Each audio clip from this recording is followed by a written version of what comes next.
E não gosto de encher a cara, não. Agora eu gosto, né? Ela no mundo gostava de tornar o carro.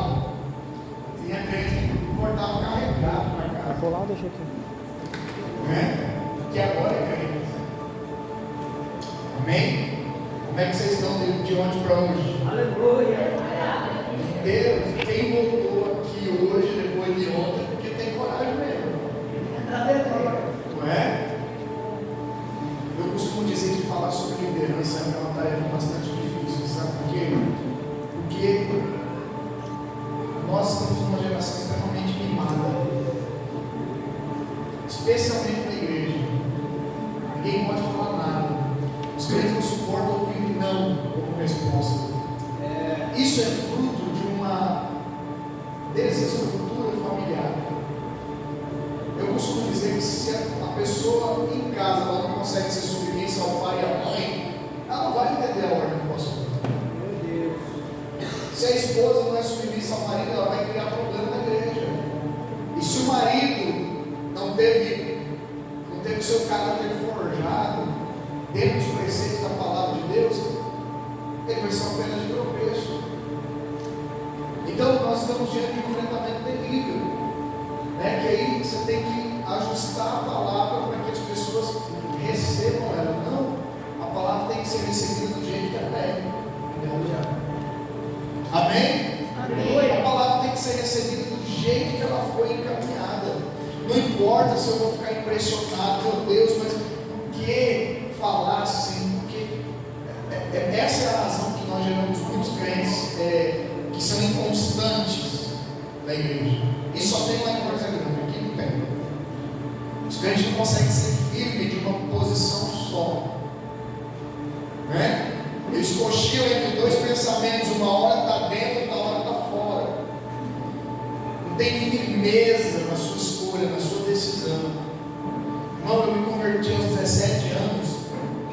E esse ano vai fazer, eu tinha 16 anos, esse ano vai fazer 22 anos que eu me batizei. 22 anos.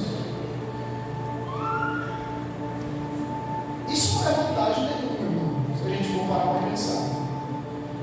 Mas se você me perguntar, pastor, você desviou desses 22 anos? Não. Teve chance? Tive. Várias vezes. Mas eu fiz uma escolha. Agora, especialmente os jovens que nós estamos gerando nessa geração mimada, ela não consegue ser perseverante. Qualquer situaçãozinha acontece muito na nossa congregação. A pessoa sofreu uma desilusão amorosa e eu não consigo entender, irmão. A pessoa com 17 anos, pastor, sofre uma desilusão amorosa, não quer saber mais de Jesus. Eu posso enumerar casos aqui dentro do nosso ministério desse jeito. Crentes que não conseguem permanecer firmes por causa de questões emocionais. Então estamos forjando pessoas na alma e não no espírito. Que elas não entendem que para Deus importa mais que você esteja todo o tempo no espírito. Pastor, ele não se importa com a minha alma? Não, muito pelo contrário, ele se importa sim. Mas ele valoriza muito mais o andar em espírito. Amém? Você acha que Deus não quer que você seja feliz? Na verdade, Ele quer que você morra, irmão. Glória a Deus. Amém? Amém. É isso que Ele quer. Nós terminamos falando sobre isso ontem, né? O morrer faz parte do novo nascimento. O problema é que nós queremos continuar com a vida que a gente tem, achando que estamos vivendo numa nova vida. E uma nova vida implica em matar a velha vida, em entregar a velha vida. E isso não é um negócio que acontece da noite para o dia. Isso é um processo que eu vou renunciando dia após dia. Amém? Aleluia. E nós precisamos ser constantes. Esse é o nosso desafio. Abre comigo a sua Bíblia em Êxodo capítulo 2. Pai, obrigado por esse momento, obrigado por essa noite, obrigado pela vida dos irmãos que estão conosco aqui essa noite, pelo seu cuidado que foi dispensado a nós. Eu peço permissão, Senhor, para falar com o seu povo, a sua noiva, sobre a sua palavra, e peço uma porção generosa da sua graça, que nós possamos discorrer sobre o assunto de liderança herança, Pai bendito, do reino de Deus, da maneira como agrada ao teu coração, Senhor. Por isso pedimos para que o teu Espírito venha sobre nós, venha sobre essa casa, venha sobre a vizinhança, venha sobre essa rua, venha sobre esse bairro, que a nuvem da glória de Deus repouse sobre nós enquanto nós estivermos aqui. Oramos, ó Deus bendito, para que o teu Espírito esteja militando, seus anjos guerreando em favor de nós nessa noite, nesse bairro, guardando as vidas, ó Pai bendito, as pessoas, as famílias, livrando de todo mal. Nós sabemos que hoje é um Espírito liberado de forma específica, ó Pai bendito, como um ceifeiro sobre a terra, para ceifar a vida de pessoas, e nós oramos para que os teus anjos, ó Pai bendito, os ministradores diante da tua presença, guerreiem contra esses principados, ó Deus bendito, e guarde a vida dos jovens da nossa região, guarde a vida dos jovens da Várzea Grande, de Cuiabá, Senhor, em nome de Jesus Cristo. Pedimos ao Pai bendito a sua intervenção sobre as nossas vidas. Como igreja, oramos em favor, ao Pai bendito, da nossa cidade, do nosso bairro, em favor dos nossos vizinhos aqui. Pedimos para que o seu Espírito encha esse lugar com a sua glória, e o seu nome seja glorificado através das nossas vidas, em nome de Jesus. Amém? Êxodo capítulo 2.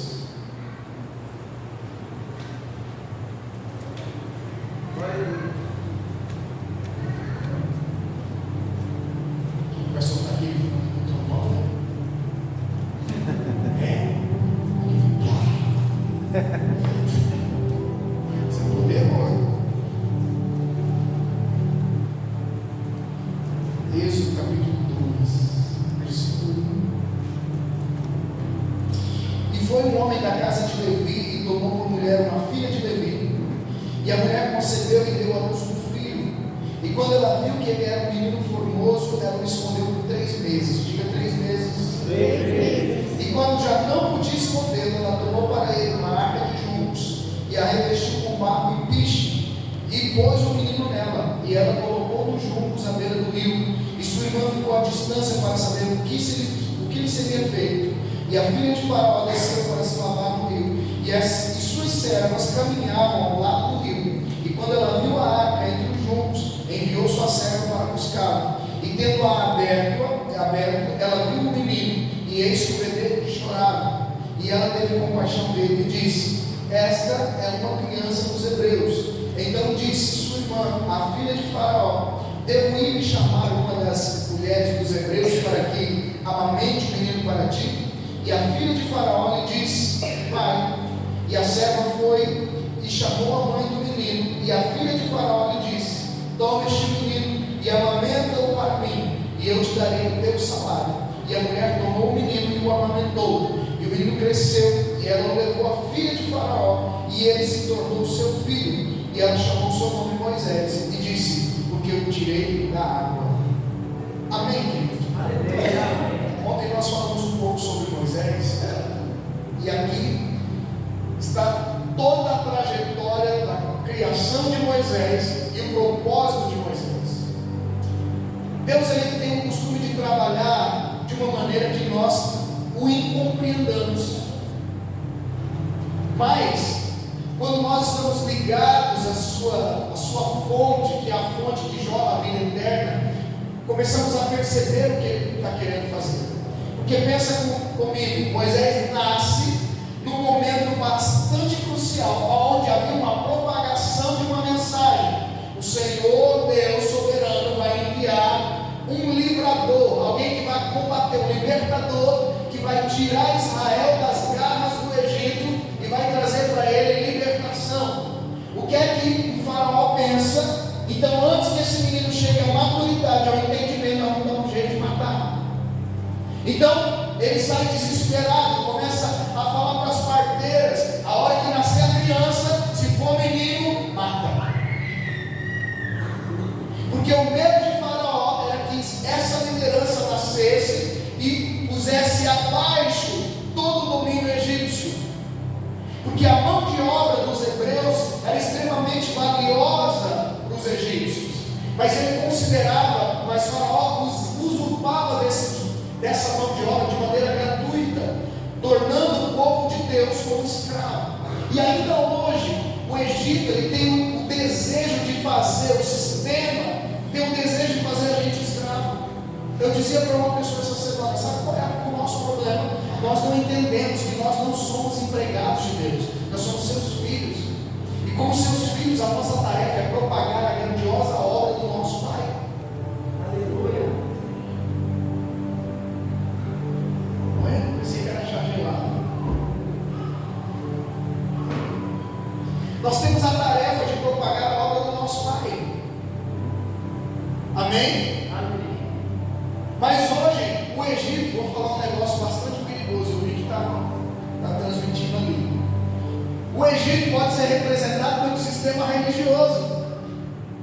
A própria igreja pode estar se tornando um Egito para o povo de Deus. E isso é muito grave, porque nós estamos trabalhando e gerando trabalhadores, e não filhos, segundo a medida de Deus, segundo a estatura do varão perfeito que é Cristo. Como? Lembra que ontem eu disse para você: aquilo que a sua mão faz não é mais importante do que existe no seu coração, porque o que a sua mão diz tem que ser o que está dentro de você. Amém? Amém. Se você faz algo para Deus, mas você não põe o seu coração ali, lembra que eu fiz uma pergunta: por que você está servindo aqui? Por que você está na intercessão? Por que você está na recepção? Por que você está no louvor? Esse tipo de pergunta eu preciso me fazer.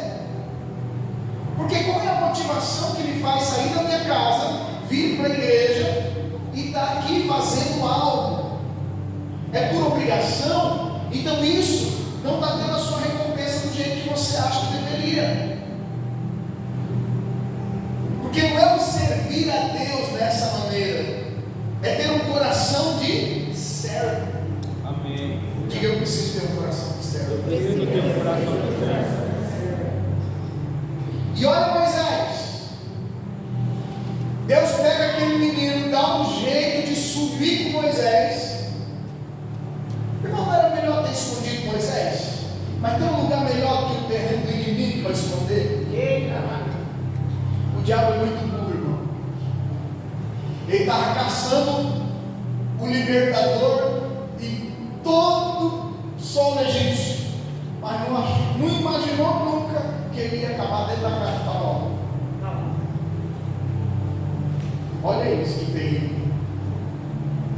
E aí lá na casa de Faraó, a filha de Faraó cuida desse menino, amamenta ele como se fosse filho e prepara ele para uma grande liderança. Já pensou, irmão?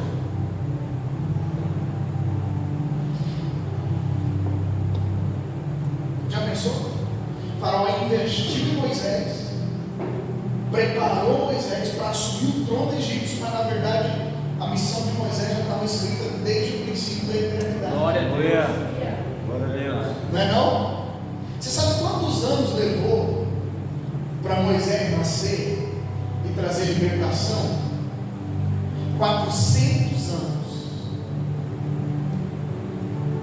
Diga comigo: 400 anos. 400 anos. Eu acho que está no meu lenço, deve estar ali, ó. Pega aí, Richard, para mim. A tua linha deve estar aí. Não está não? Está aqui no zíper do lado, aqui, filho. Esse. Não está não? Não, deve estar lá dentro do carro. 400 anos depois, havia uma promessa de Deus. 400 anos, havia uma promessa de Deus para que o povo saísse do Egito. E esse homem precisaria estar preparado para isso. Sabe o que eu aprendo com isso, irmão? Deus não tem pressa de levantar uma liderança. Deus não tem pressa. É nós que tem. A gente tem pressa. Deus não está desesperado. Ele não perdeu o controle. Eu já ouvi muitos pastores dizendo isso. Deus tem pressa. Não, irmão, a pressa é o caráter de quem está atrasado. Meu Deus. Deus não se atrasa, Ele chega no tempo que Ele precisa chegar. Amém? Então Deus não tem pressa de nada. Quem tem pressa é o homem.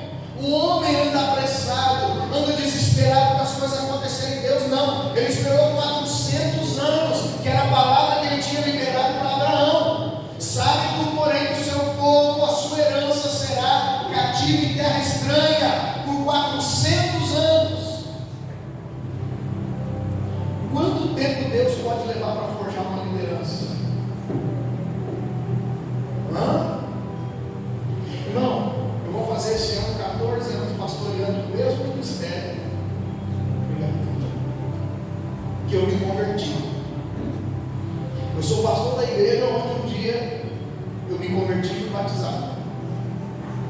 Eu demorei a entender isso aqui.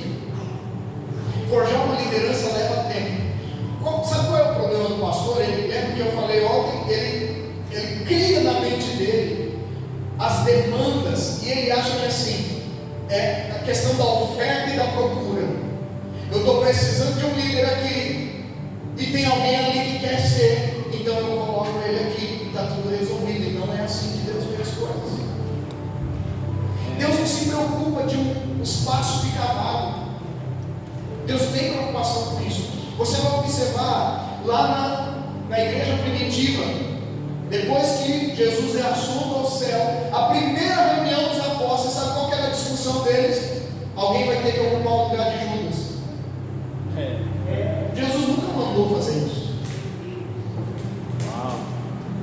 A ordem de Jesus era: subam para Jerusalém e esperem lá até que do alto vocês sejam revestidos de poder. Aí eles tiram a sorte ali e escolhem um homem para substituir Judas, chamado Matias. Ele vai ocupar o lugar de Judas Iscariotes. Aí eu te faço uma pergunta: qual é o papel de Matias na igreja primitiva? Ocupar o lugar de Judas. Ocupar o lugar de Judas.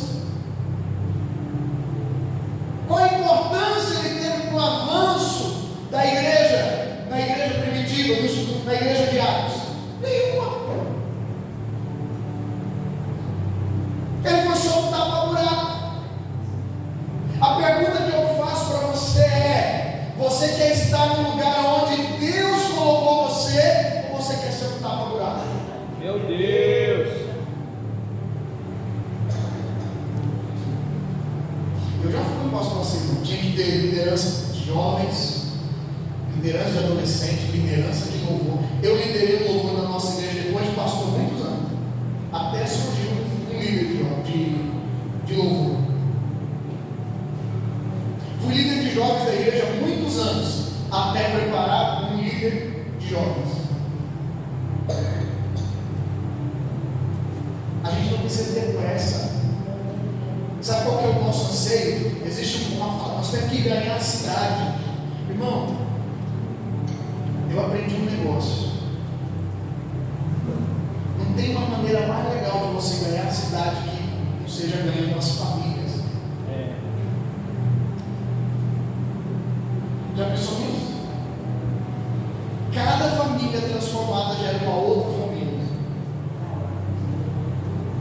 Cada pessoa impactada com o poder da palavra gera uma outra pessoa. Nós não precisamos ter pressa de fazer a obra do Senhor. Há 2000 anos havia uma necessidade que o Evangelho fosse propagado. Muitos morreram por causa do Evangelho que hoje nós ouvimos. E daqui a 2000 anos nós ainda vamos estar lutando para tirar pessoas da escravidão, do mundo do pecado, para que elas venham para Jesus, sejam resgatadas das garras do maligno. Porque essa é uma tarefa que não acaba da noite para o dia. Eu disse em dezembro, a estimativa do IBGE é que nós somos 60 milhões de evangélicos no Brasil. Olha, irmão, que massa! É muita gente, não é? 60 milhões. É ou não é? Num país de aproximadamente 220 milhões de habitantes, 60 milhões são evangélicos. E você sabe o que isso influencia? Nada. Porque são números que não servem para nada. Meu Deus. Não é incomum você acessar as páginas da rede social e você ver crentes brigando na internet, discutir por coisas. O que é que vocês estão olhando aí, gente? Vai ouvir.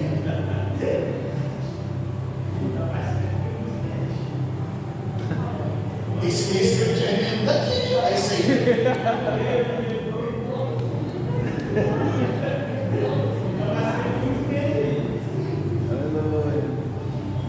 Na nossa igreja lá tinha uma lagartixa. Todo dia, na hora da oração de madrugada, ela vinha ficar na geladeira, na janela, no vidro da janela. Aí na hora do culto, você olhava, antes de começar não tinha nada. Começou o culto, ela vinha ficar pregada na janela assim. crente, mais crente que muito crente. Mas presta atenção em mim aqui, deixa o ratinho ali. Senão eu vou falar, vou dar ordem para ele e aí onde você está. Aí no seu corpo. Fala, se joga ali, irmão. Não, que vai dar crente desesperado se esse rato sair dali, né? Então presta atenção, para mim não perder minha linha de raciocínio aqui. Eu estava falando de quê? Já perdi, né? 60 milhões de brasileiros crentes que não resolvem coisa nenhuma. Então o que está acontecendo, pastor? Por que a gente tem 60 milhões de crentes, mas não há transformação? Porque o evangelho pelo qual nós estamos sendo alcançados não está gerando em nós transformação. Gera crentes emocionados, mas não gera crentes arrependidos. Meu Deus. Irmão, eu vim de uma geração de crentes onde eles ouviram uma palavra de salvação e naquela mesma semana havia uma transformação quase que imediata. Hoje nós estamos tendo a difícil tarefa de evangelizar os evangélicos, de reestruturar a cabeça deles. A impressão que eu tenho é que tem mais igrejas no Brasil do que boteco. E isso é bom no aspecto, não é? Mas quando você vai no cerne do problema, por que existe tanta igreja? E você vai perceber, porque eu entrei em divergência com aquele ali, aí eu desliguei dali e fui para lá abrir um ministério para mim, porque Deus tinha me dado uma palavra. Irmão, Deus é muito desorganizado, não é? Porque Ele não consegue organizar a casa dele, colocar tudo em ordem. Ele não consegue criar uma linhagem pura que vai andar só debaixo da sua palavra. Não, cada um vai tendo uma revelação. Você sabe qual é o problema? Nós não conseguimos conviver juntos. A gente não consegue conviver com as diferenças juntos. Nós não respeitamos o que cada um carrega. Nós não temos respeito mais um pelo outro. Ó, você foi chamado nisso, glória a Deus. Mas vamos continuar andando junto. A gente tem sempre alguma questão teológica ou alguma opinião a dar a respeito de alguma coisa que não é da nossa conta. Nos ajuda, Jesus. Isso é terrível. Eu já falei que lá na nossa igreja eu vou botar uma caixinha para todo mundo que quiser dar uma opinião, botar um dinheiro lá dentro. Vou cobrar pela opinião. Não é não? Você quer dar um pitaco, paga. Isso é terrível, irmão. Mas tudo isso sabe o que é? É a nossa pressa de colocar alguém para ocupar lugar. É verdade. Eu estou há 3 anos, vai fazer agora. Nós começamos um trabalho de discipulado no ministério. E eu falei, os pastores começaram a crescer. E aí todo mundo, pastor, agora nós precisamos de gente. Eu falei, não, a gente não precisa de gente. A gente precisa sentar e esperar Deus fazer. Eu estou com uma turma formando para ser líder. 3 anos, irmão. Martelando. E aí, essa semana que passou, uma das pastoras, um dos casais de pastores, acabou de nascer um filho, ficou sem o líder. Aí, pastor, nós vamos saber como é que nós vamos fazer, porque senão o nosso grupo vai ficar sem discipulado. Eu falei, calma, deixa eu orar para saber o que eu vou fazer. E eu fiquei, não vinha. Aí eu falei, cara, mas eu estou preparando os líderes, vou botar esse povo para lá. Eu falei, agora vocês que vão. Pastor, mas você não vai? Não vou. Vocês vão sozinhos. Porque eu tinha falado para eles no ano passado, o ano que vem nós vamos para a prática. O pastor não pode ter pressa de ver a igreja crescer. Você sabe quem é que faz a igreja doente? É o próprio pastor.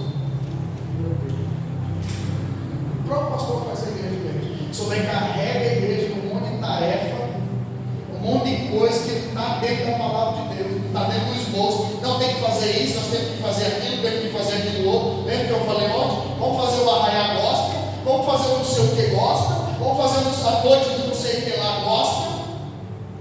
E vou criando atividades e atividades, sabe para quê? Para não o povo estar sempre ocupado. Aonde que você viu isso? No Egito.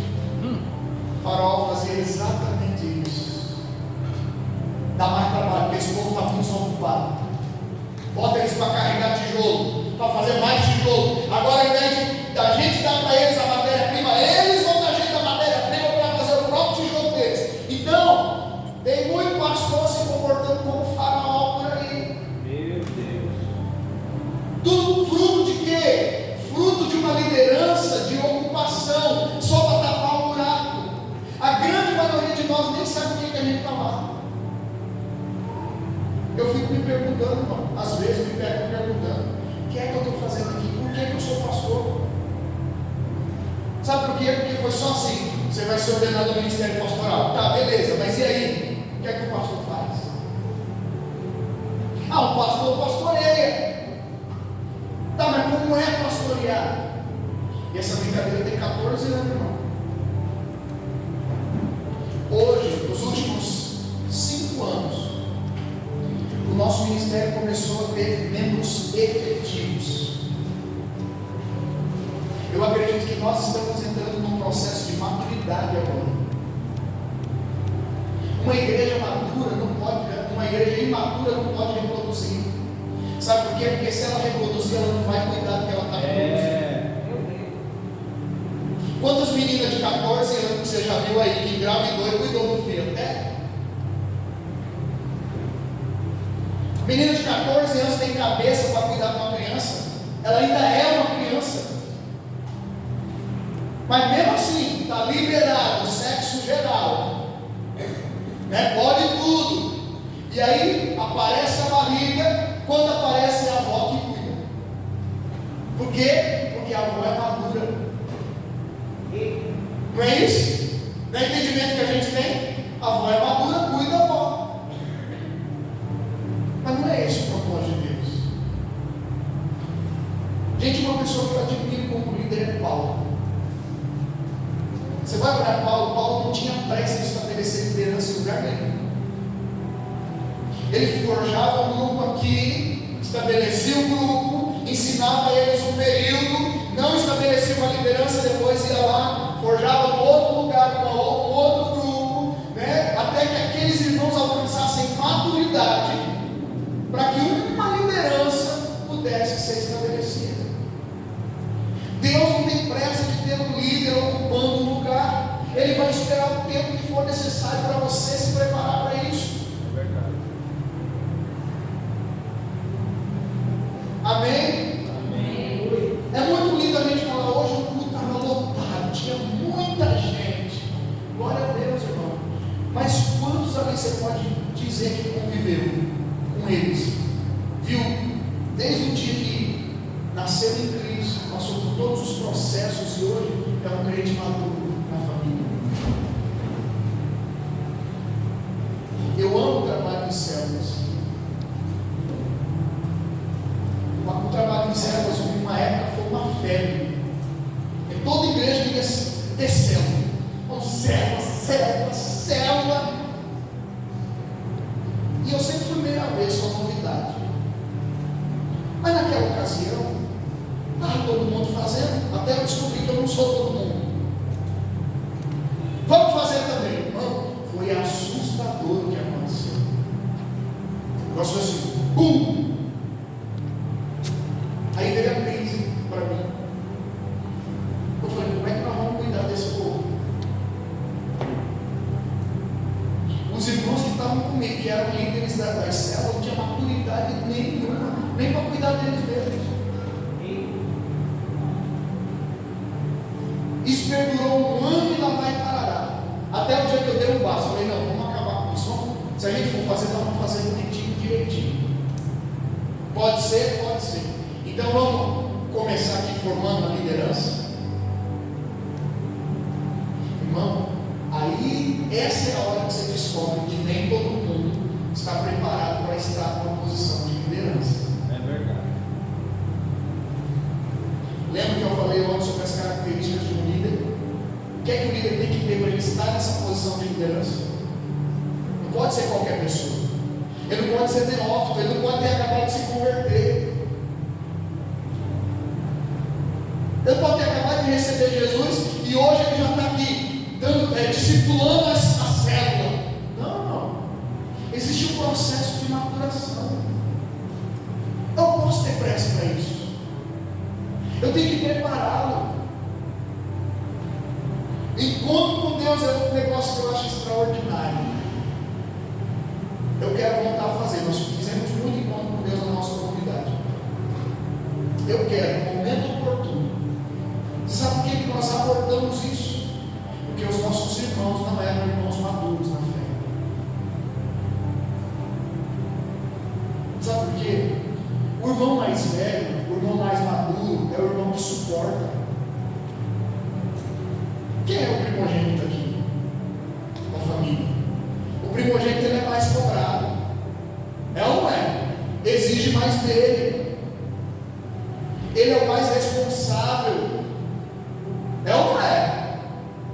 O pai e a mãe têm coragem de sair e deixar ele no comando da casa. Porque ele é o mais maduro. Agora, de que vale nós sermos os maduros e não suportarmos as fraquezas dos irmãos que estão chegando agora? Olha.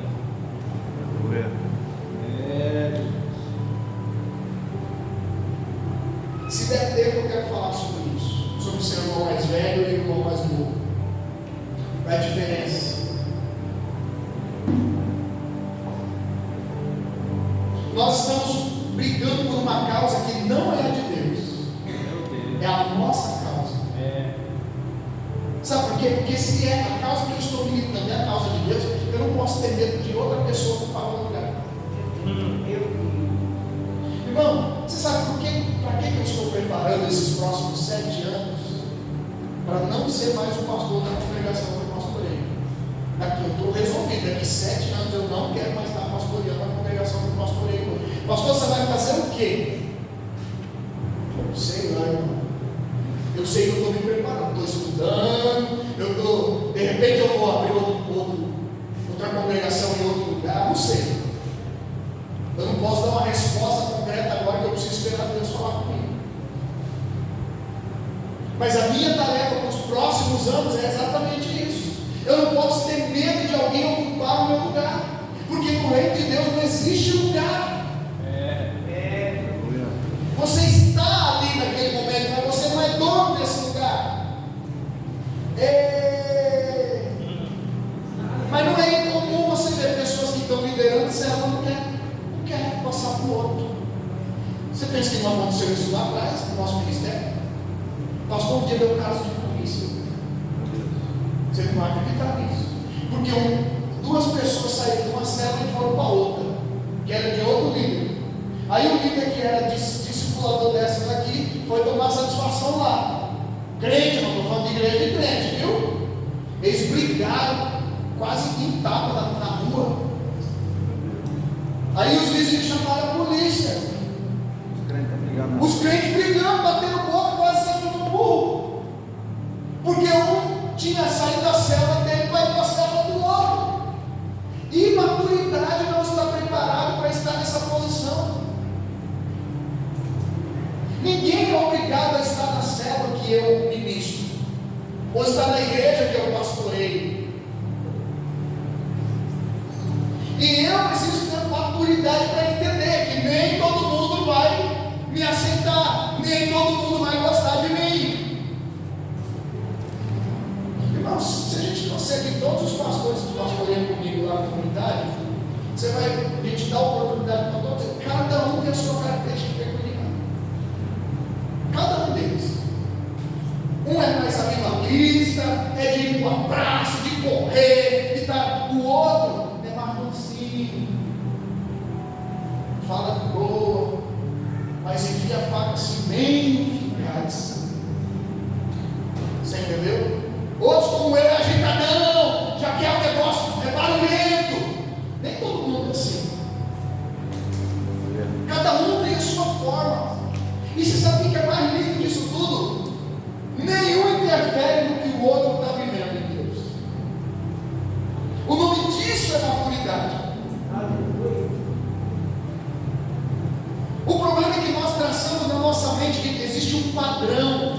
Não, o padrão de Deus já está escrito aqui, irmão. Aqui, ó. Esse aqui é o padrão. Do jeito que Ele quer.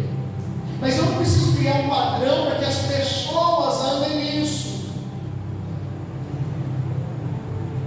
Eu sei que aqui vocês vivem, vocês usam a célula como forma, mas há uma coisa que eu discordo na visão secular. Que eu tenho que propagar a mensagem que o pastor pregou no domingo. Não acho isso certo. Porque é como se eu pegasse o Espírito Santo de Deus e botasse ele numa caixinha e falasse: você vai falar só o que eu quero que você fale. Eu não sei se é essa a visão que vocês abraçaram, mas é essa a visão que eu conheço, da visão secular.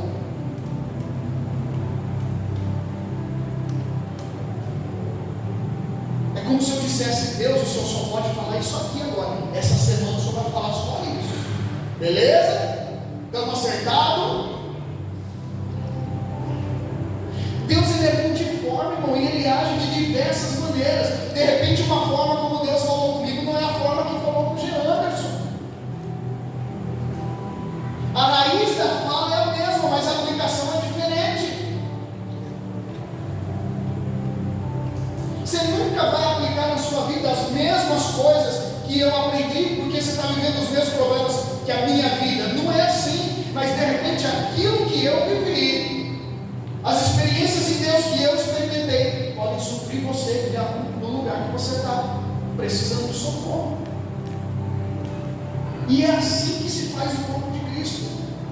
Não é todo mundo no mesmo padrão. O nome disso é uniformidade. A unidade não. É eu conseguir estar junto com o pastor Maguila aqui. Pior que ele parece uma Maguila mesmo. E estar junto. A pegada dele é uma e a minha é outra, mas isso não nos torna diferentes. Nós somos unidos pelo mesmo propósito. Glória a Deus. Aleluia. Uma situação no livro de Atos, capítulo 16, capítulo 15, acontece isso. Paulo e Barnabé têm um desentendimento a respeito do irmão. A primeira briga relatada na Bíblia de dois crentes, Paulo e Barnabé, eles se desentendem. Por quê? Porque Barnabé está querendo levar Marcos consigo para a viagem que Marcos acabou indo com Silas. Mas aí Paulo se contraria, fala: não, na hora que a gente quis que ele fosse, ele não quis ir. Depois eu fui estudar um pouco sobre Marcos. Marcos não foi naquela viagem que Paulo queria que ele fosse, ele não foi, porque Marcos tinha um problema com altitude. E o lugar onde Paulo estava indo, o ar era rarefeito. Então ele não podia pôr a sua saúde em risco. E Paulo entendeu naquela ocasião, mas quando chegou a ocasião de trazer Marcos, ele disse: não, comigo ele não vai. E Barnabé: não, mas claro que ele vai. Não, comigo não vai. Se for, então você vai para um lado e eu vou para o outro. E aqui acontece a separação de Paulo e Barnabé. Só que lá no fim da vida de Paulo, quando ele está escrevendo a carta para Timóteo, ele escreve para Timóteo e fala assim: manda Marcos vir com você, porque para mim ele é o último amado.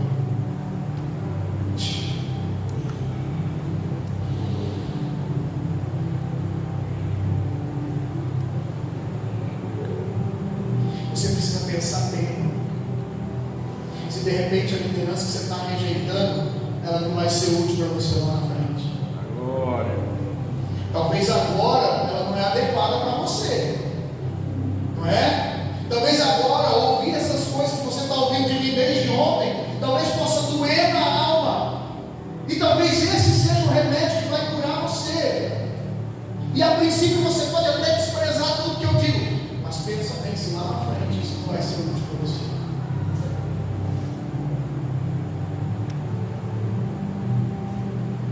Pensa bem nisso tudo. Aquilo que você recusa ouvir e obedecer agora, de repente é salvação para aquilo que você precisa lá na frente. Deus está desejando nos preparar, nos aperfeiçoar. Quando a gente olha no livro de Efésios, quando trata dos 5 ministérios, a uns ele deu como apóstolos, profetas, evangelistas, pastores e mestres, cada um dentro do seu quadrante de atuação. Mas aí ele diz para quê? Para aperfeiçoamento dos santos. Você sabe para que serve uma liderança, irmão? Para nos aperfeiçoar. Toda liderança tem a finalidade de aperfeiçoar você. Você acha mesmo que o nosso trabalho, a nossa tarefa é ser seu inimigo?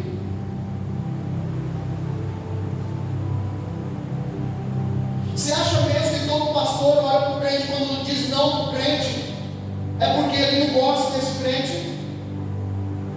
Tem uns que não deixa isso para lá, né? Todo pastor tem um calcanhar de Aquiles nele. Aleluia. Não é não, pastor? Tem aquela pessoinha que espizinha, que eu costumo dizer, isso aí é a pedra que vai lixar você. Se sujeita. Porque todo crente tem um pastor que merece. E todo pastor tem a igreja que merece. Ei, por isso não reclama não. Dá glória a Deus. Porque você está pastoreando a igreja que você merece. Mas você também, daqui meu ouvido, não é pastor, você tem um pastor que merece. Esse modelo. É desse jeito.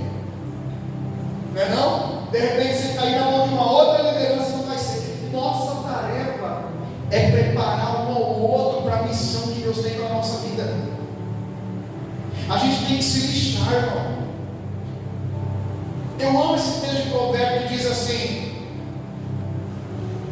assim como o ferro afia o ferro, assim o homem afia o seu amigo.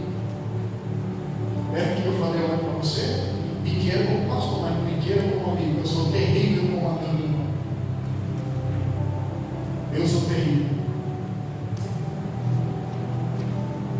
Eu lixo minha bem lixadinha. Mas também na minha medida que eu meço, eu sou medido. Porque de vez em quando aparecem umas cruzes pesadas para eu carregar. Até eu entender que aquilo é para me tratar, irmão, já perdi a terra. Mas também quando eu entendo, eu me lembro de uma ocasião, pastora, tinha uma vizinha nossa que era cabeleireira, lá da nossa casa. E essa mulher todo santo dia bebia e virava o som, o rumo da minha casa e tocava Amado Batista o dia inteiro. Meu Deus. O dia inteiro. E tinha uma que ela gostava muito de voltar a música direto. É a da secretária. Quem conhece a secretária do Amado Batista? Agora ninguém conhece, né?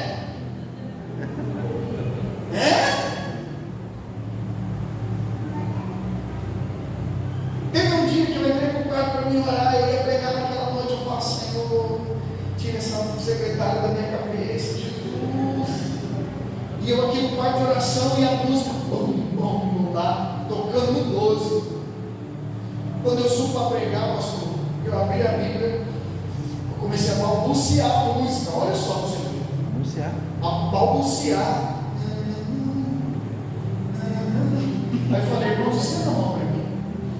Ora por mim, que eu estou só pensando na secretária do Amado Batista.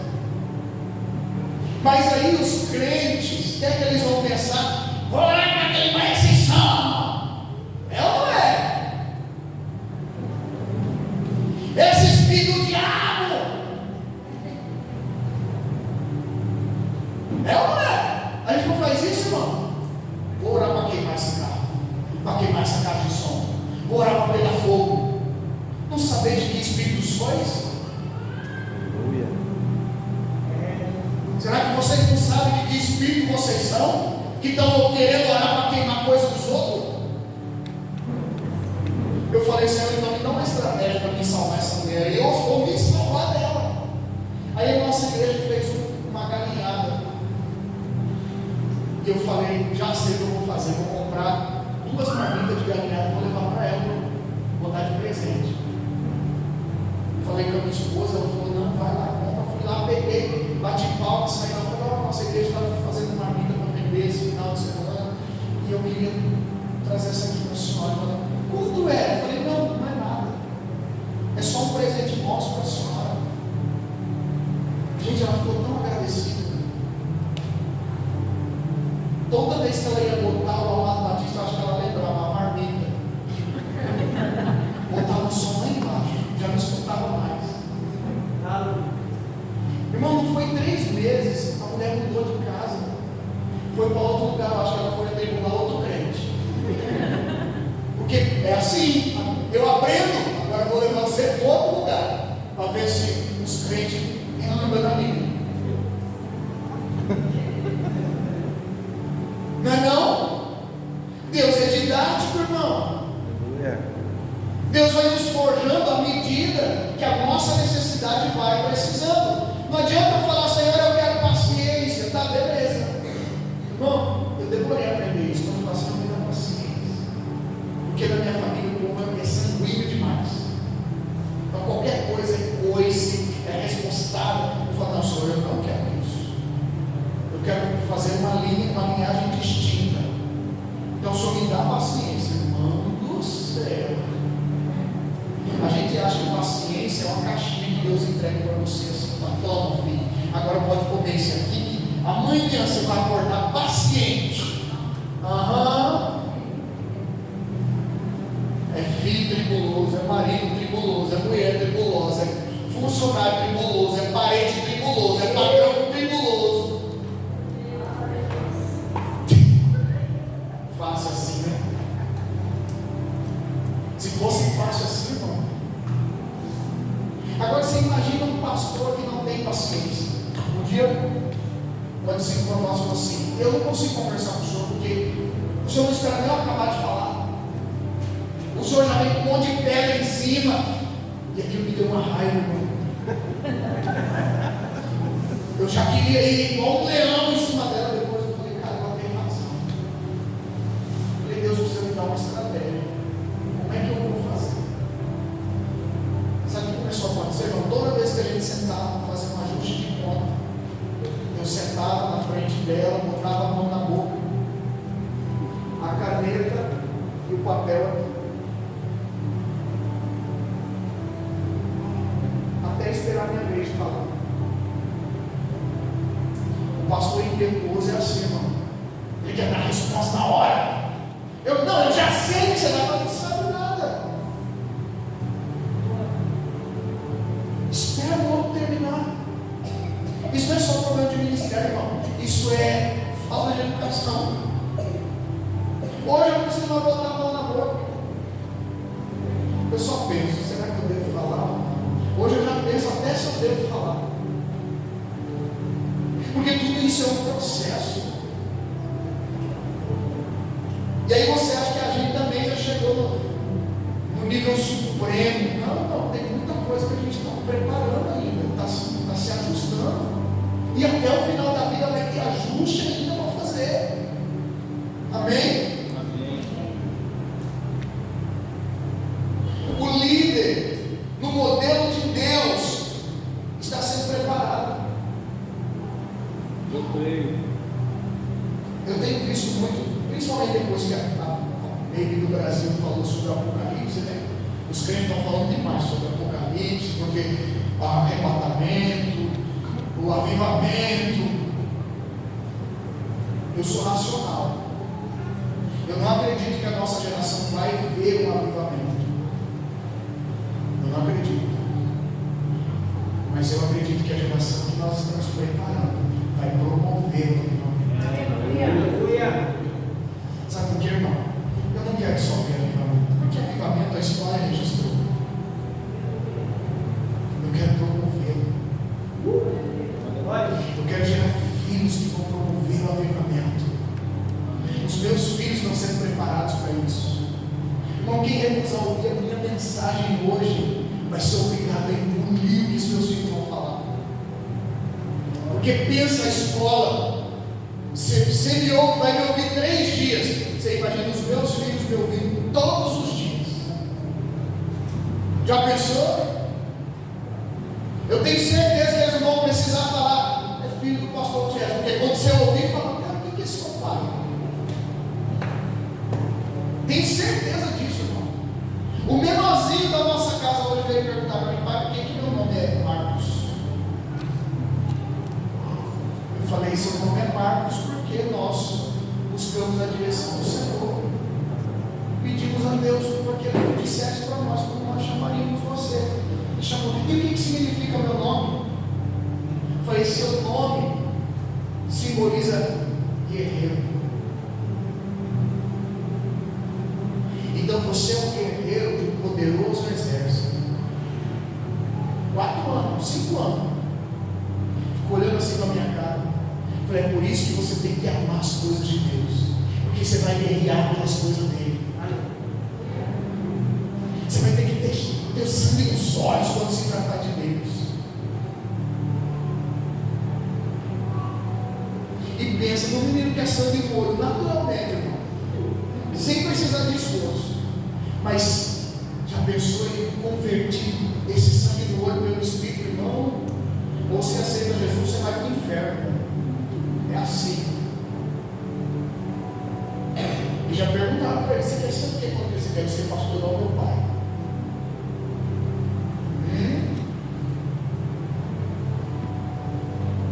Nós estamos com a geração que vai promover o avivamento nas mãos.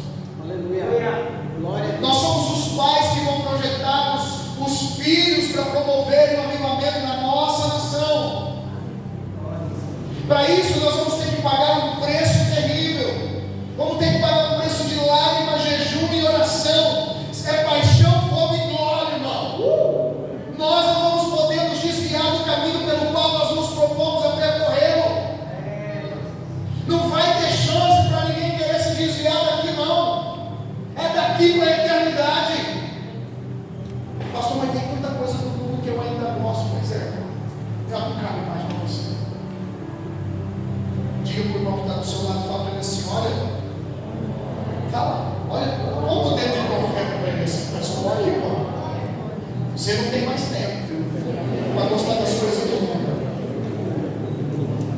Viu? Pode, mas não. Abre comigo Êxodo 4.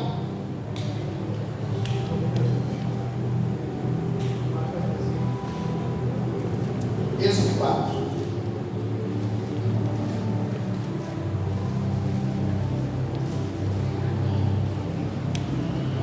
Versículo de número 18.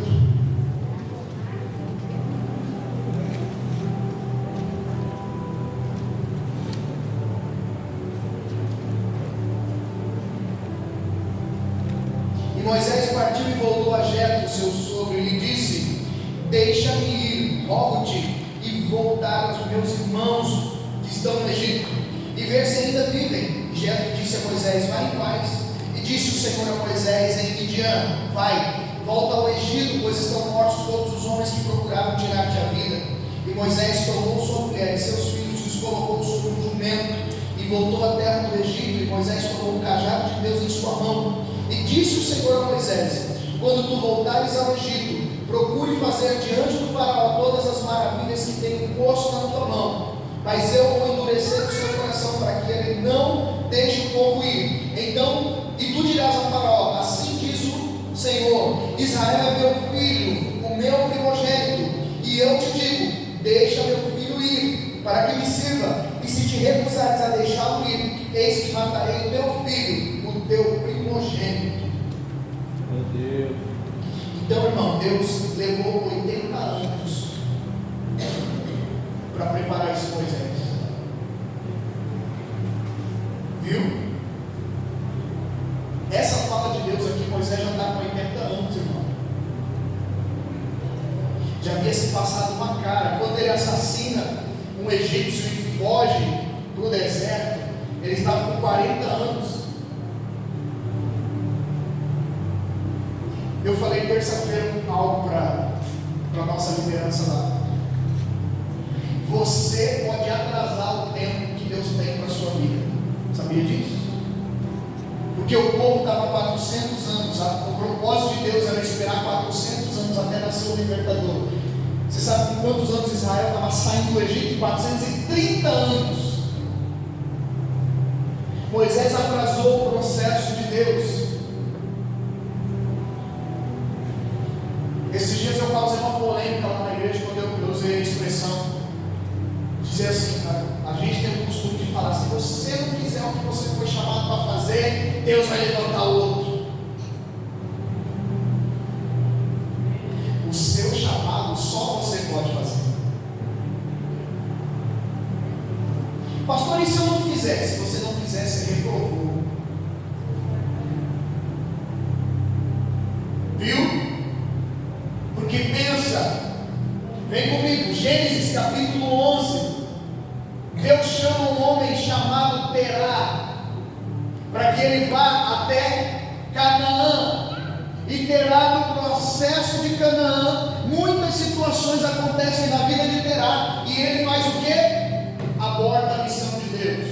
Ele chega em Ur dos Caldeus e acampa ali, não quer mais sair dali. Terá morre. Agora o que Deus tem que fazer com Abraão? Sai da tua terra, da tua parentela, da casa de teu pai, e vai para uma terra que eu te mostrarei. Presta atenção aqui, irmão. Talvez você vai dizer, mas Abraão fez o que era para Terá fazer. Deus teve que começar de novo. Você pode interromper o processo de Deus. A missão de Abraão foi cumprida, mas a de Terá ficou pelo caminho. Por que Deus fala para Abraão, sai da terra da casa do teu pai? Sabe por quê? Porque eu não quero que o seu pai influencie você. Eu não quero que as frustrações do seu pai te influenciem a impedir o que eu quero fazer. Sai do meio da tua parentela, porque eles não são boa influência para você. Eu estou falando o que a Bíblia diz, tá, irmão? Não estou falando de você sair. Tem que ser muito claro, porque os irmãos estão muito radicais para mim. Sai da tua parentela, da casa de teu pai, e vem, que eu vou te mostrar o lugar onde eu vou te enviar. Eu vou te enviar para uma terra que você ainda não conhece, mas eu vou te mostrar no caminho. Deus usou estratégia, irmão. Sabe por quê? Com Terá ele fala, vai para Canaã. Com Abraão ele fala, não, vem comigo que eu vou mostrar para você aonde que é a terra. No caminho, e quando você estiver obedecendo o que eu estou falando, aí eu te mostro. Aí o que Abraão faz? Faz tudo que Deus mandou. É isso? Não, sabe por quê? Ele pega o sobrinho dele, Ló, e leva junto. Não é para largar a parentela para trás, não? Aí ele arrasta Ló junto. Não, porque eu que cuido dele, é meu sobrinho querido. Ei, tem lugar para onde Deus quer nos levar, que não cabe mais ninguém, é só você e ele. Conforme-se com isso. Sabe uma lição que eu aprendo com Jesus, irmão? Pedro não é o cara que tem revelação de quem Cristo era. Quando Jesus pergunta, vocês dizem que eu sou quem? Pedro diz, tu és o Cristo, o Filho do Deus vivo. Mas na hora que Jesus começa a dizer, em verdade eu vos digo que vem a hora, já chegou a hora em que o Filho do Homem será entregue. Pedro olha para ele, não, Jesus, não diga isso de ti. Se for preciso, eu mesmo morro no seu lugar. Sabe o que Jesus falou do cara que acabou de descobrir, tinha acabado de descobrir quem ele era? A regra de mim, Satanás. Já imaginou um pastor falando isso para um discípulo nessa geração? Vai embora da igreja. Vai embora falando mal do pastor, falando mal da igreja. Esse povo não tem amor, porque agora a onda é amor. E pensa no amor corrupto, o amor que a igreja tem. As pessoas, não a igreja, que as pessoas têm exigido. Um amor lascivo, um amor que não se compromete com a verdade, que aceita tudo. É isso que a gente quer, na verdade. A gente quer que se aceite do jeito que a gente está. Não!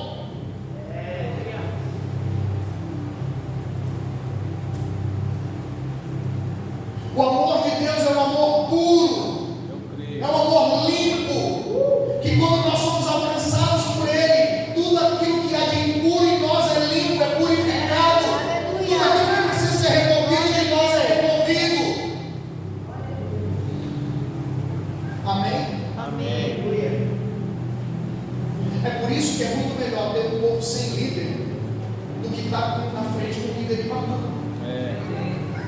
Quando Deus fala isso para Pedro, Ele está extraindo de Pedro a essência de Pedro.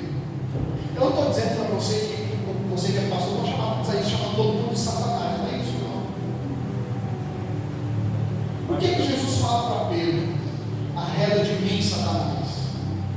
Porque ele estava entre Jesus e o seu propósito.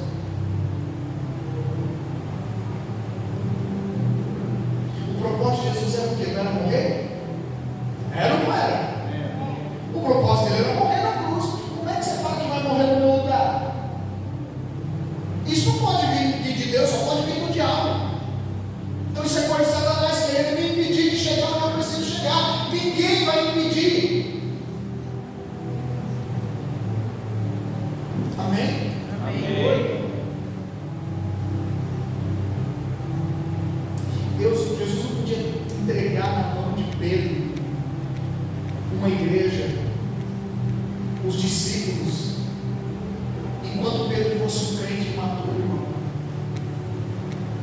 Sabe um negócio que me impressiona em Jesus e Pedro? Quando Jesus morre e ressuscita, Pedro foge, volta a pescar. Pensa que está escondido lá com os irmãos sentados. O cara que havia descoberto que Jesus era o Filho do Deus vivo, agora ele vira para os discípulos e fala: eu vou pescar. Olha o poder da influência de um homem. Ele diz: eu vou pescar. Os outros falam: nós também vamos. Nós estamos numa geração que eu preciso tomar cuidado com as coisas que eu digo. Eu não posso dizer: estou desanimado,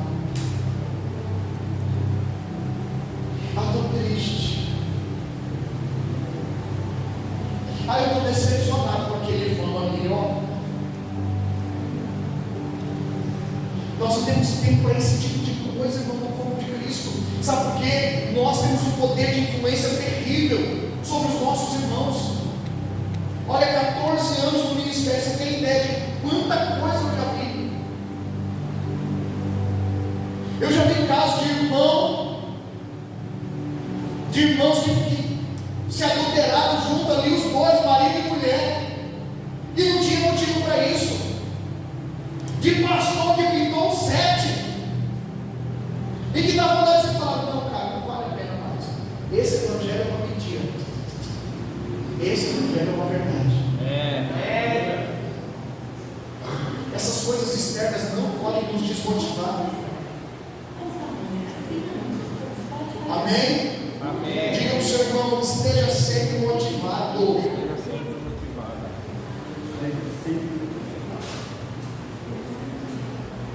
Abre comigo Lucas capítulo 2.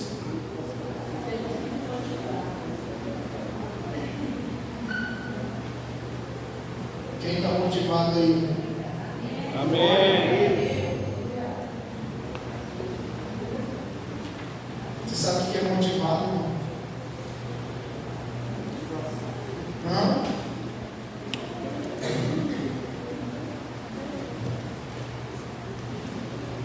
Essa semana eu estive conversando com algumas pessoas e a frase que eu mais ouvi é: estou desmotivado, estou meio desanimado. Aí você pergunta para uma pessoa: você está orando? Você está lendo o livro? Não.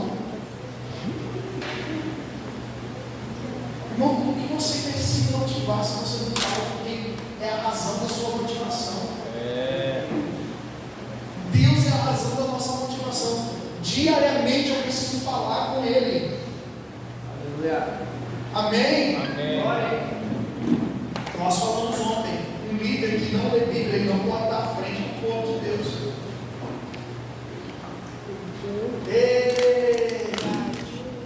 Já pensou o pastor? Qual é a ferramenta do pastor, irmão? Não é a Bíblia? Como é que você vai pregar de coisa que você não conhece? Um dia eu falei assim: o povo vende desgosto na internet, né? Para você pregar. Sabia disso? Você pode comprar um pacote com 10.000 mensagens, R$ 9,99. Barato. Mas você imagina quanta gente compra. Meu Deus.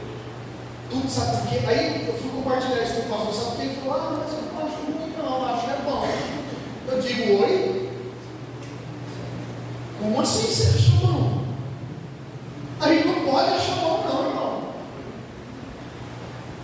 Porque a única coisa que nos vacina contra o pecado, que nos vacina contra o desânimo, contra a mordidão, isso aqui é terrível. Eu disse outro dia na igreja sobre isso. É muito melhor você estar frio do que estar morno. Sabe por quê? Porque você está frio, você já escolheu o lado que você está. Você está quente, você já escolheu. Agora você está morno, não. Deus vai ser obrigado a botar você para fora. Meu Deus. Já pensou, irmão?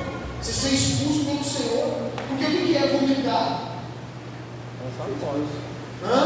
Lançar fora. É botar fora. Eu não quero mais, eu estou com dor. Alguma vez você já vomitou e voltou a comer de novo? Vômito? Não. Hã? Eu não gosto nem de pensar que não. Você olhou e falou, nossa, eu comi isso quando estava tão bom, deixa eu voltar. Você já fez isso? E por que você acha que Deus vai fazer isso? Se Ele diz que se você estiver morto, eu vou te vomitar. Aí depois Ele tem que aceitar você de novo. Se você não come o vômito que você pôs para fora, por que Deus vai fazer isso?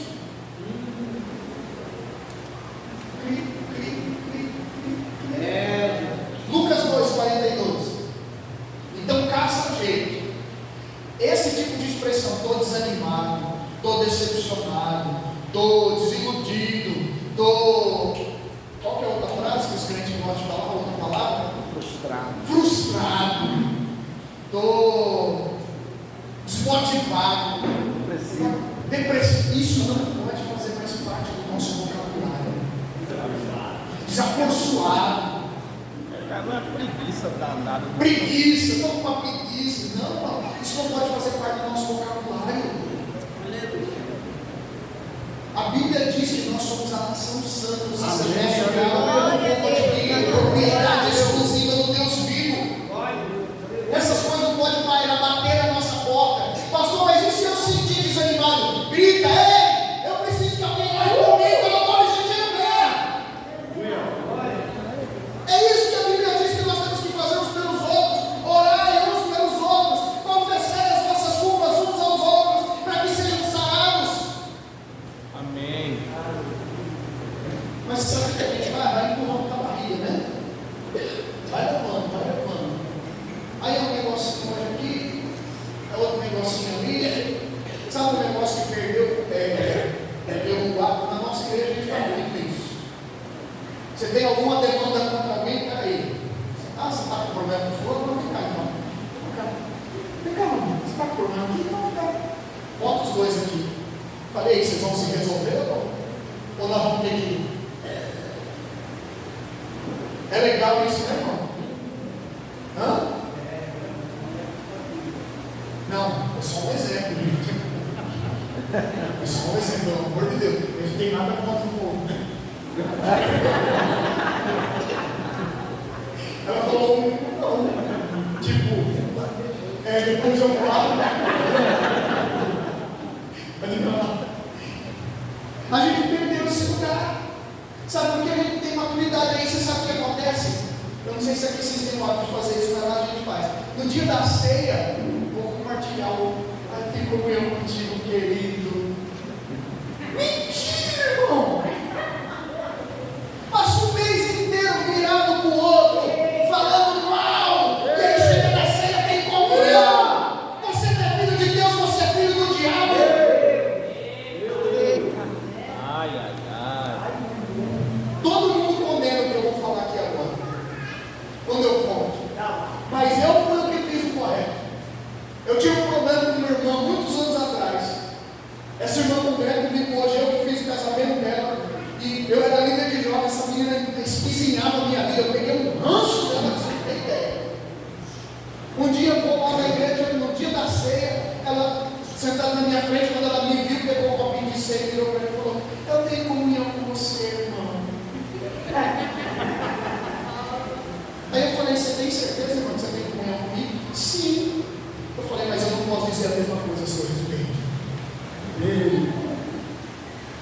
assim como você, estou bem. Mas estou bem com a verdade. E você que toma na mentira. E acha que está tudo bem, é o santão. Eu falei terça-feira, sabe qual é o nosso problema? É que a gente não tem maturidade para saber que alguém está chateado com a gente. Aí eu estou com um problema com o pastor Maguila, eu chego aqui nele e falo para ele: ô irmão, estou chateado com você. Ele vira para mim: por quê? O que eu te fiz? Não interessa, irmão. Não interessa.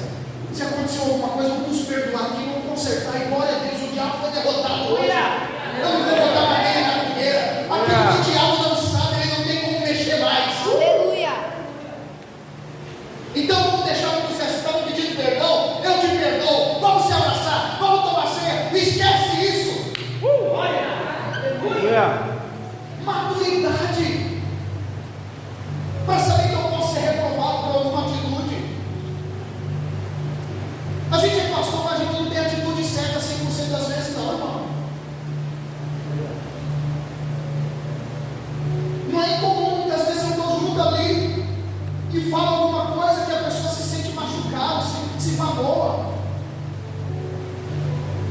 Às vezes bobagem, coisa pouca. Mas nós temos que ter maturidade para resolver os nossos problemas, as nossas pendências. É nisso que o diabo encontra lugar e semeia a semente maligna dele para nos separar uns dos outros. Mas Jesus, quando eu falo de unidade, eu falo sobre isso. Nós não temos que orar para promover a unidade, nós temos que promovê-la. Sabe por quê? João capítulo 17, Jesus orou para que nós fôssemos um, como ele com o Pai era um. Então a gente não tem mais que orar por isso. Ele já orou, nós temos que cumprir a oração dele. Vamos ser um. Não interessa se eu sou preto, branco, vermelho, verde, azul. Não interessa. Não interessa como eu vejo, na minha opinião. Nossa opinião não importa.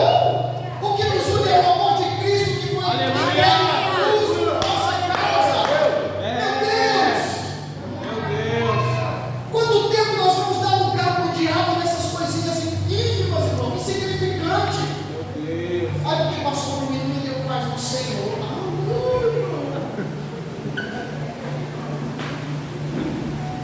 Isso é coisa de primário. Se não me deu paz do Senhor, eu vou te dar a paz do Senhor, meu irmão. Paz seja contigo, aleluia. Vamos fazer hoje uma festa para o Jeová e fazer descer essa terra e nos voltar a glória de Deus. Às vezes o pastor faz isso. Eu sou um cara bastante dinâmico, então eu tenho facilidade de cumprimentar o outro. Mas não é incomum, às vezes eu venho aqui, estou olhando para a Manu e o Jean está do lado da Manu. Só que eu venho na minha cabeça que eu vou falar um assunto para a Manu, então eu já chego direto e falo o que eu tenho que falar. E aí o outro fica do lado: poxa, veio aqui, falou para a Manu, nem olhou na minha cara. Você não me viu também? Por que você não me deu um abraço? Não existe um tempo para deixar um camarada com a boca calada que não seja dar um abraço nele. Derruba todos os argumentos. Viu? Aprenda isso. Essas coisas não podem mais ocupar lugar no nosso coração, irmão. Versículo 42 de Lucas 2. Eu já estou acabando. Mas supondo, perdão, não é isso. E quando ele tinha 12 anos, eles subiram para Jerusalém, segundo o costume da festa. E quando haviam cumprido os dias, enquanto eles retornavam, o menino Jesus ficou para trás, em Jerusalém. E José e sua mãe não souberam.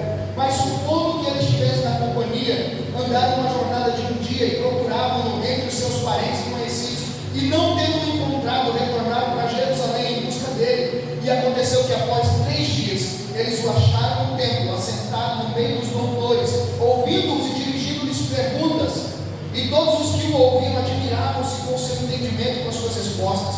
E quando eles o viram, ficaram perplexos. E disse-lhe sua mãe: filho, por que tu fizeste assim para conosco? Eis que teu pai e eu aflitos te procurávamos. E ele lhes disse: por que me procurastes?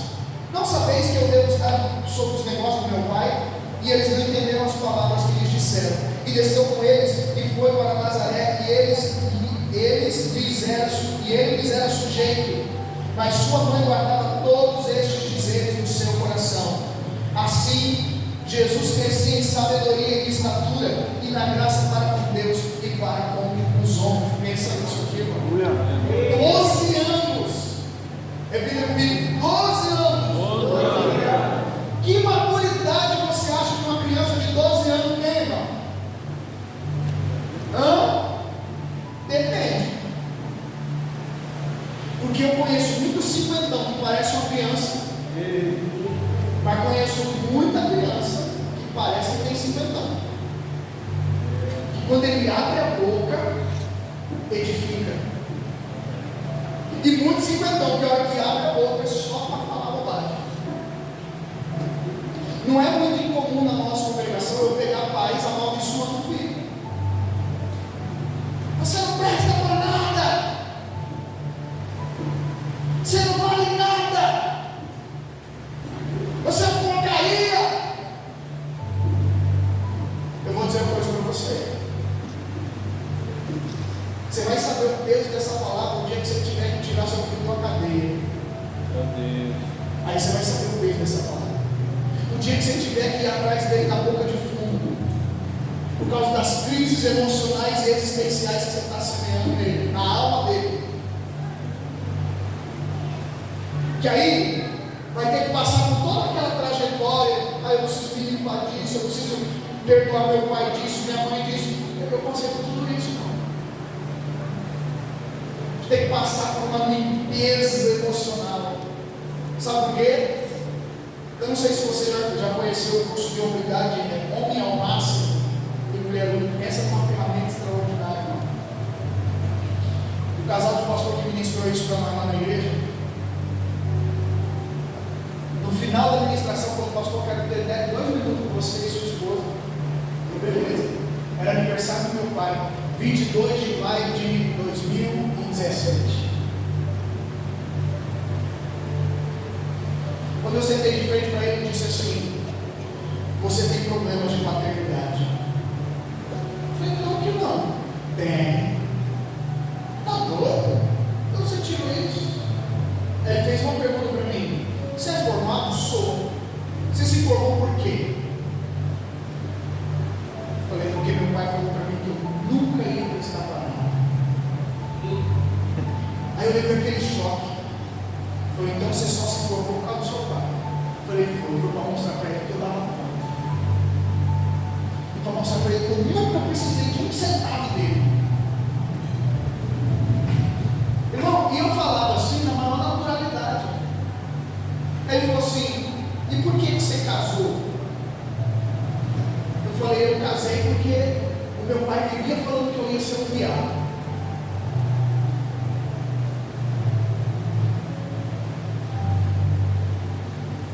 E aí eu resolvi casar porque eu vou mostrar para ele que eu não sou. Ele falou: então você concorda comigo que tudo que você fez até hoje foi porque você precisava provar para alguém que você não é? Você é órfão e não sabe. Eu não penso numa palavra difícil. Eu dei chorando, desesperado. Falei: pai, o que eu vou fazer agora? Agora, meu filho, se limpa. O negócio que ia durar 9 minutos foi 2 horas e meia. Nunca vou esquecer aquilo. Pensa num confronto que eu. Aí, para encerrar, ele falou: você é pastor por quê? Pode mostrar para o seu pai também? Eu falei para ele: essa é a única coisa que eu não fiz para provar para o meu pai.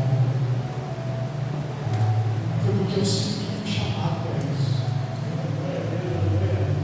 Eu sinto que esse é o lugar que Deus tem para mim. Ele falou: então pronto. Então nós encontramos um lugar de prazer no seu coração. Agora, tudo aquilo que foi semeado em você, pensa, irmão, a imaturidade nossa pode gerar nas pessoas feridas que vão se perpetuar pelo caminho. E quantas tempo de segurar e outras que não vão. É por isso que não importa a sua idade, se aplique em ser uma pessoa madura. O maduro, irmão, ele sabe a hora e o tempo certo, o modo correto de agir, de falar, de se comportar.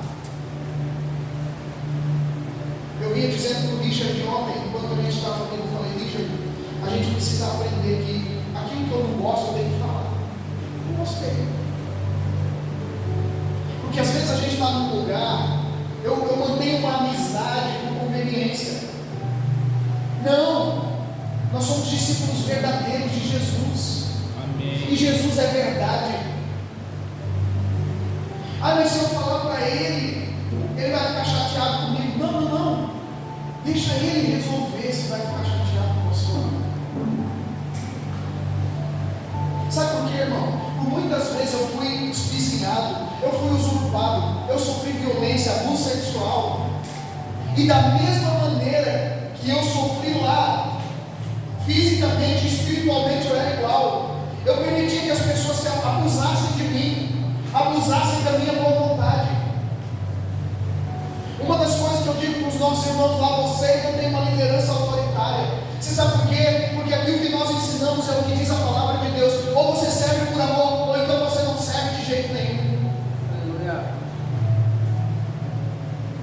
Nós não queremos mandar você fazer nada. O que nós queremos é que você decida o que é preciso ser feito.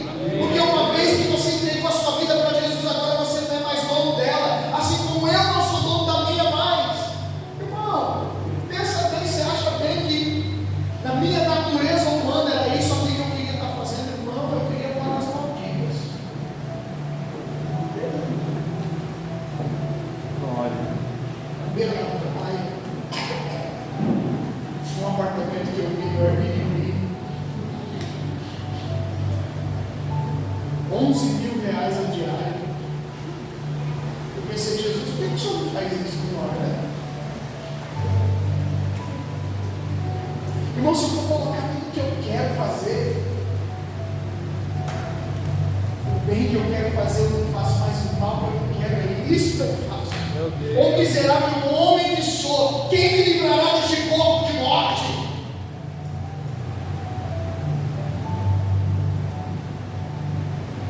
Mas fiel é Deus, que nos dá vitória em Cristo Jesus. Aleluia. Porque dele, por ele, para ele são todas as coisas. Glória a Deus.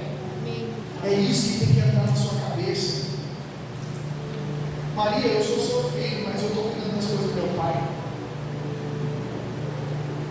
Eu disse ontem, o campo de atuação do servo de Deus é extenso. Ele não se detém nas quatro paredes. Para de ficar brigando por lugar. Você quer saúde de verdade? Sai na rua aí e começa a falar: Jesus está voltando. Hã? Sai do seu lugar de conforto. Sai do seu lugar de comodismo. Sabe por que o comodismo vai causar em nós satisfação? Toda pessoa acomodada, ela ficou satisfeita. Você já viu gente que não quer crescer? Eu falei com o filho do discípulo lá, o Miguel, o filho de Samuel. Samuel falou para mim: pastor, aquela ali é minha colega de sala. Ela veio lá de Jangada todo dia para poder participar da aula e volta.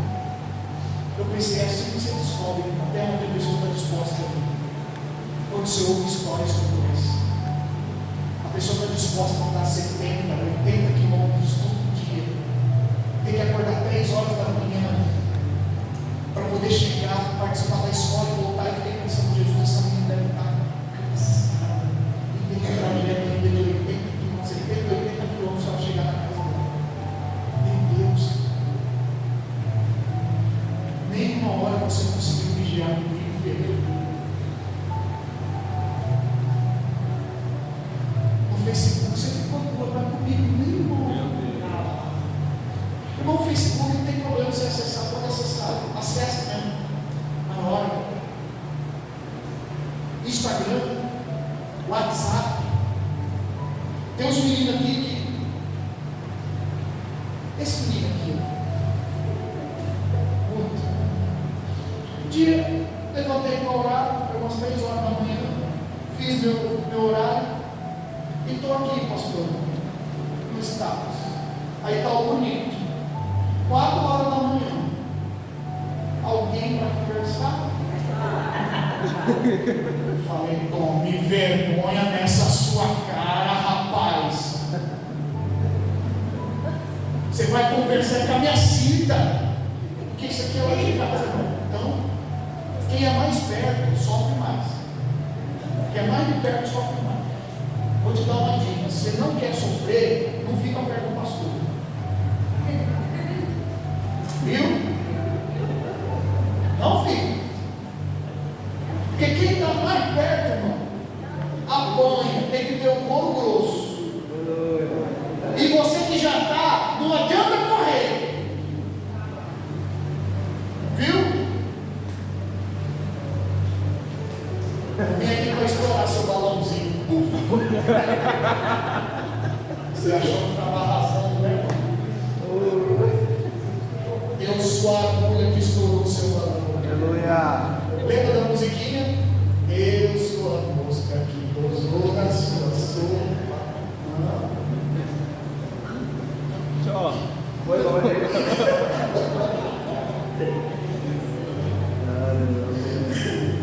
Eu vim tirar você desse fantástico mundo de bola que você vive. Lembra desse desenho? Quem lembra desse desenho? Fantástico mundo de bola. Poucas pessoas. O resto está querendo esconder que é velho.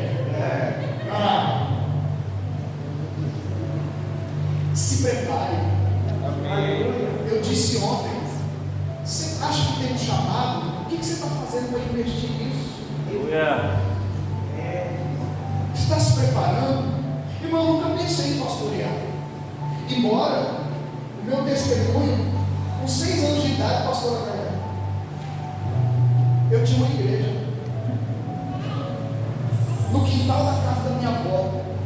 Eu limpava o quadradinho, botava os tijolinhos para os meus primos sentar, e tinha um púlpito onde eu colocava os tijolos em cima do outro. Eu dava uma, nem sabia que era púlpito isso naquela época. Eu dava uma tábua. Minha Bíblia era o Novo Testamento, que ganhava na escola dos gideões.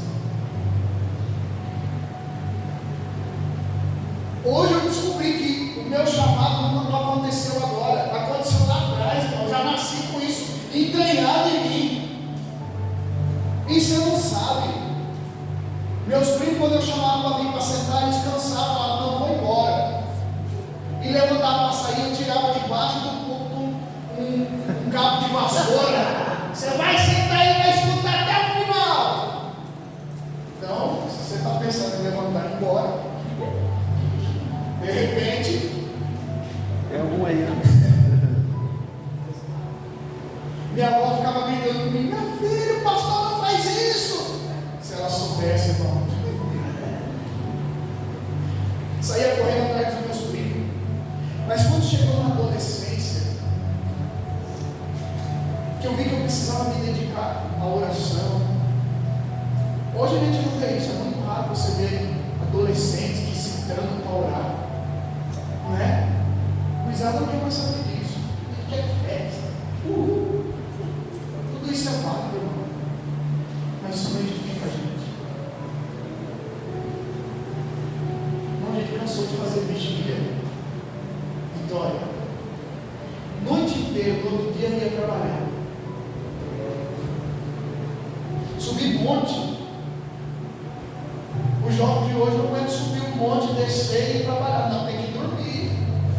Não, porque pastor, eu fico emprestado o dia inteiro. Está pedindo para o mundo acabar em barranco para ele morrer encostado. Não é não? A juventude de hoje não sabe o que é ver anjo. Vocês que são jovens aqui, alguma vez já viram anjo? Já? Eu já vi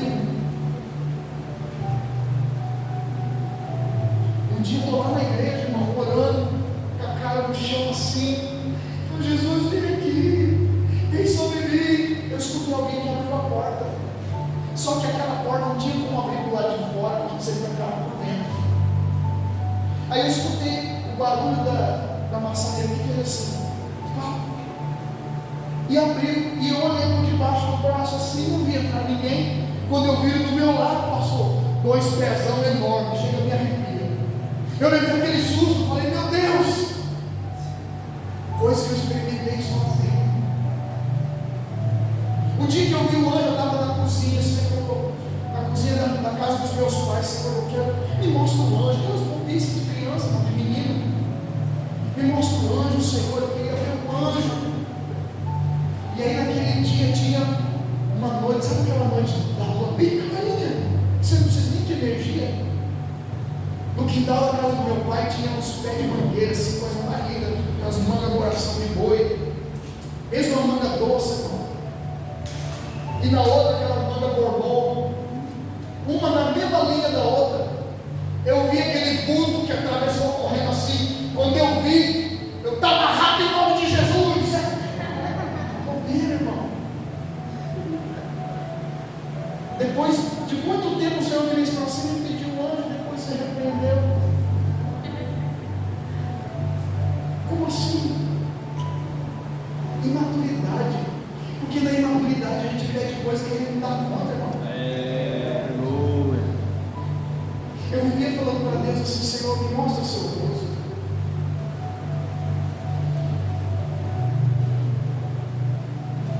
A única coisa que eu queria ver é a sua face, Senhor. Aleluia, Deus. Um dia, passando os meus olhos pela palavra de Deus, eu vi Ele dizendo, ninguém consegue ver a minha face. Resiste. Meu Deus. E eu pensei, por isso que eu nunca vi Ele. Porque se Ele mostrasse a face dele para mim, eu tinha que morrer. Quando eu fiquei mais velho, eu comecei a falar assim, eu não quero morrer. Se a única coisa que for o preço que eu tiver que pagar para ver sua face e eu morrer, eu quero isso, Jesus.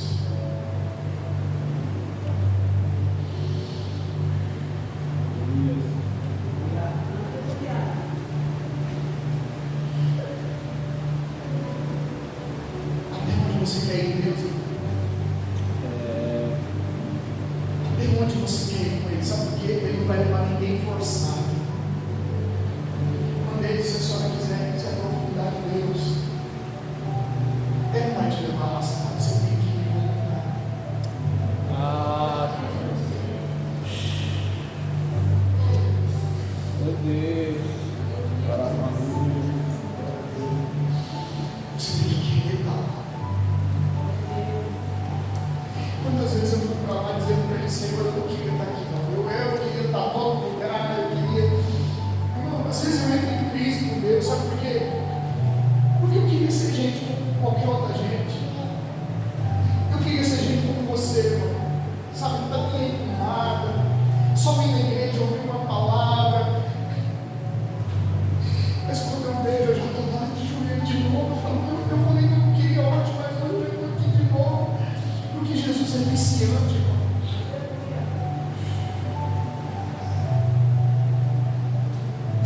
Eu entendo Maria. Eu entendo Maria, mãe de Jesus. Não quis perder Jesus por nada. Quando ela chega e fala, como é que você faz isso, menino? Deixa a gente tudo doido. Imagina, irmão. Se você é muito filho do jeito do Pai. Já pensou isso? Você ser a mãe do Filho de Deus. Essa mulher não devia querer perder ele de jeito nenhum. Mas ele falou, você não se ligou ainda, mulher, eu tenho que cuidar das coisas do meu pai. A Bíblia diz que ela não falou nada para ele, mas ela guardou aquilo dentro do coração. Pensa, irmão. Jesus é viciante demais.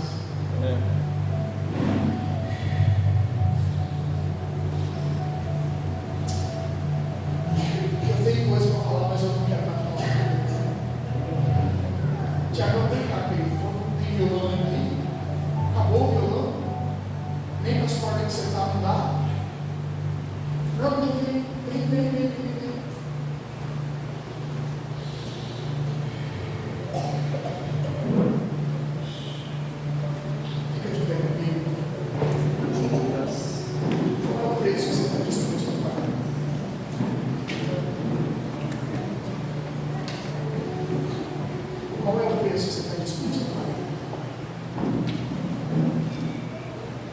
É isso mesmo que você quer? Porque eu vou dizer uma coisa para você, irmão. Uma coisa é você ser salvo, outra coisa é você ser rendido.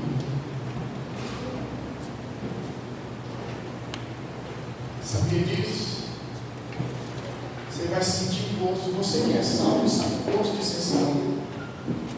Mas você que é prisioneiro de Cristo, irmão, quando você se torna prisioneiro, você não tem sentimento que descreva isso. Não tem sentimento que explique isso.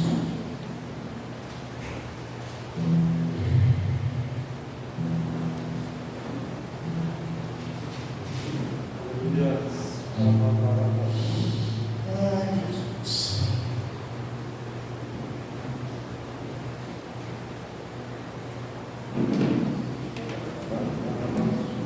Nós adoramos o teu nome, Jesus. Feche os seus olhos. Querido, você que pegou essa mensagem e deseja ir para um lugar mais